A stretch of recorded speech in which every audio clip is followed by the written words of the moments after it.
Hi, everyone. Welcome back to our channel. We are going to start a warm up today, and our warm up or number talk is what do you notice? So we have lots of cupcakes here in our image, and we're just going to take a second to think about what we notice first. So what's the first thing you notice? So teachers, you can take a minute, and when you have something that you notice, just show me how many ideas or things that you see with your fingers. And friends at home, you can pause the video, take a look at the picture, and then when you're ready, just press play to come back. See, Miss T has two things that she notices. Mr. Zales also has two. Miss T, can you be the first one to share what you notice? Yes, I noticed that there are 5 different kinds of cupcakes. So one chocolate one, and then it looks like chocolate pink frosting, and then there's one weird one in the middle next to the chocolate, and then vanilla on the bottom with 2 different kinds of frosting. Ooh, okay, and then we have this one who's all by himself, a little guy. Then this one. So we have 5 different flavors or types of cupcakes. And we notice that there's 2 flavors of cupcake, but then they also have different frosting. Ms. Rosales, what do you notice about the image? I noticed that there are 4 empty spots. So 4 cupcakes are missing or have been eaten. Ooh, and that's a great segue into what we're going to be talking about today. So as a group in first grade, we are starting to talk about subtraction again. And when we subtract, that means we're taking something away. Or when we have a whole number, the number is usually getting smaller when we subtract. So can we think for a second? I'm going to give you some think time to come up with an equation that shows subtraction in it. So there are so many different ways you can do this. So I'm going to give you a couple of minutes to just think about how can we use an equation that has subtraction using this image.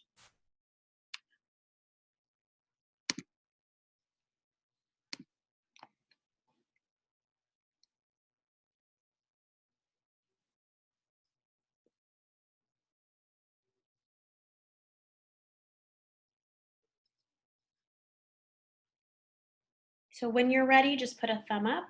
And boys and girls and friends at home, remember you can always just pause your video to give you some more think time.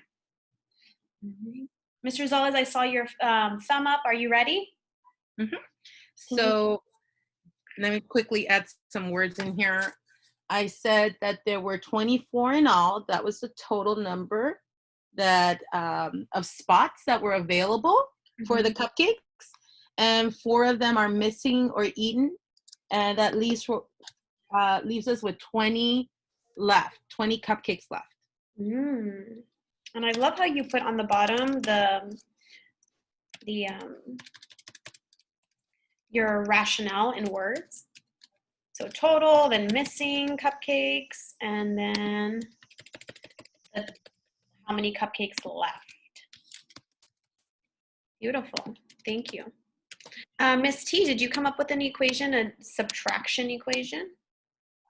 I agree with Ms. Rosales. I have the exact same one in mind without the label, so I might want to add my labels this time. Yeah, so that's something that we forget to do sometimes, whether it's working on our story problem or maybe working on counting collections, is labeling what we have so that our readers or the people we're sharing our work with understand clearly what we're doing. So this is a great example, thank you, Ms. Rosales, of clearly showing what you're thinking in math, because the 24 can represent so many things, but here we're talking about the total number of spots available for the cupcakes, and then we know that 4 cupcakes are missing and that there are only 20 left. So thank you, Ms. Rosales, for giving us that clear labeling.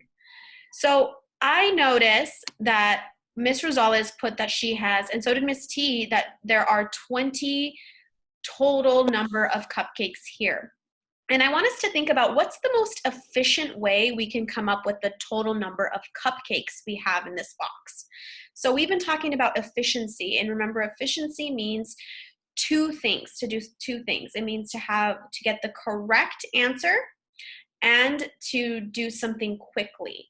because we don't want to spend a lot of time solving a math equation. We want to do it rather quickly, but we also want to get the correct answer. So that's what efficiency means. So right now, teachers, if you can think of what is the most efficient way we can figure out that we really had 20 left. I know Mr. Rosales gave us one way, but is there anything, another strategy that we can use? And boys and girls and friends at home, right now would be another time where you get to pause the video to try this on your own and come up with your most efficient strategy for finding the total number of cupcakes we have. All right, Miss T, can you share your strategy with us? Yes, so what I did was I noticed that they're in columns of 6. So I did 6 plus 6 plus 6 plus 6. I even counted the ones that were missing because they were supposed to be there. So make it easier for me to add because those would be easier numbers. And then when I added 6 plus 6 plus 6 plus 6, I got 24. But I know that's not my total answer because I counted that there's 4 missing. So then I subtracted 4 from my total to get 20. Okay, so I'm going to revoice what you said, so let me know if I said it exactly how you are thinking. So you have 6 different columns. Remember, everyone at home, columns are when you go up and down, right? Like a line, vertical line going up and down. So she sees that there are 6 cupcakes, or there could be 6 cupcakes in each column.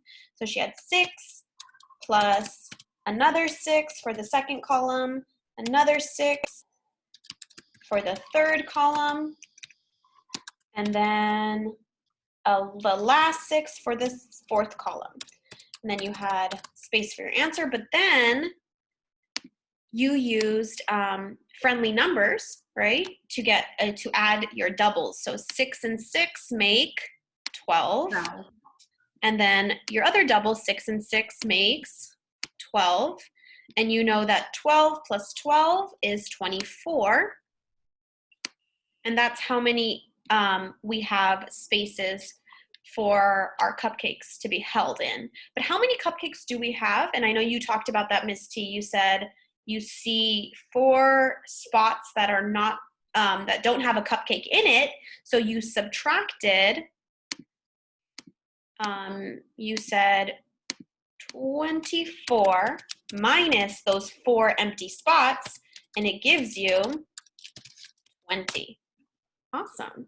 So that's a great way to do this strategy. Is there another one? Ms. Rosales, have you thought of another way we can figure this out? Ooh, can you tell us more about your strategy?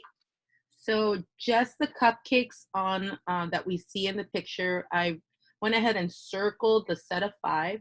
Because I noticed down here, this was what I noticed first, that this one was 5, and then I jumped over here. I'm like, oh, this one is 5 too. And then I looked over here, well, that one's missing 1. But here there were 6. So then I made it into a 5 because it's the same flavor. Mm-hmm. And then I added this odd one here to make a group of 5. And then I went 5 plus 5 plus 5 plus 5. 10 plus 10 equals 20. And you wrote 5, 5, 5, 5. You labeled it. All right. And let's see. I'm going to write your equation.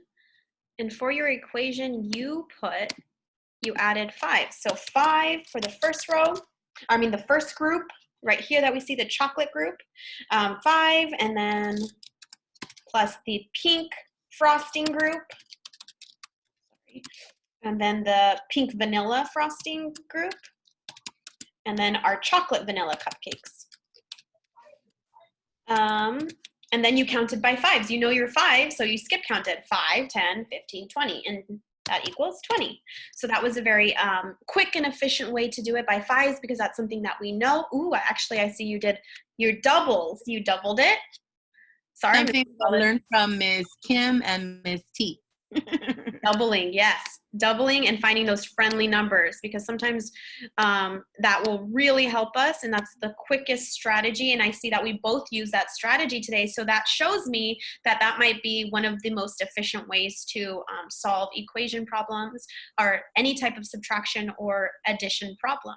And so I know we've been talking about multiplication in the past and just getting our friends at home thinking about multiplication when they get older and when they're thinking about groups. So how can we make a multiplication problem using our cupcakes today?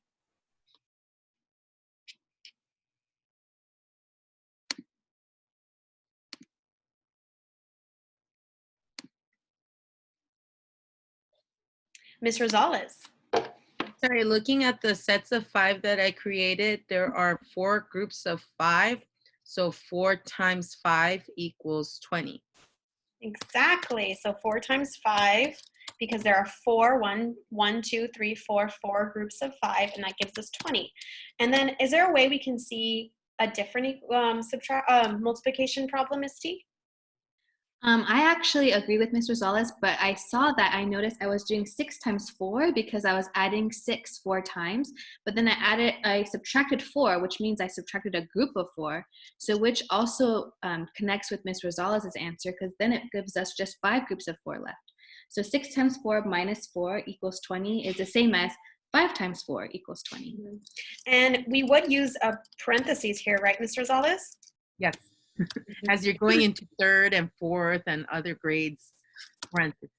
Yes, so we would have that, we just like Miss T did today, where she added her groups of 6. You can multiply your groups of 6 by 4, and then with the answer you get, you do exactly what Miss T did, and you take away that 4 for those 4 empty spots.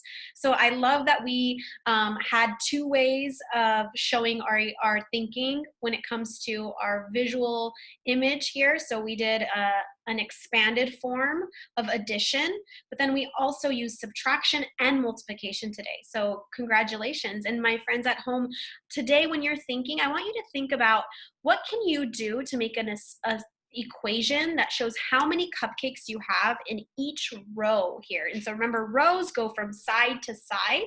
So if you had this each row, could you make an equation with each row? And I'm curious to see what you come up with, because I know you guys are brilliant and have so many other ideas.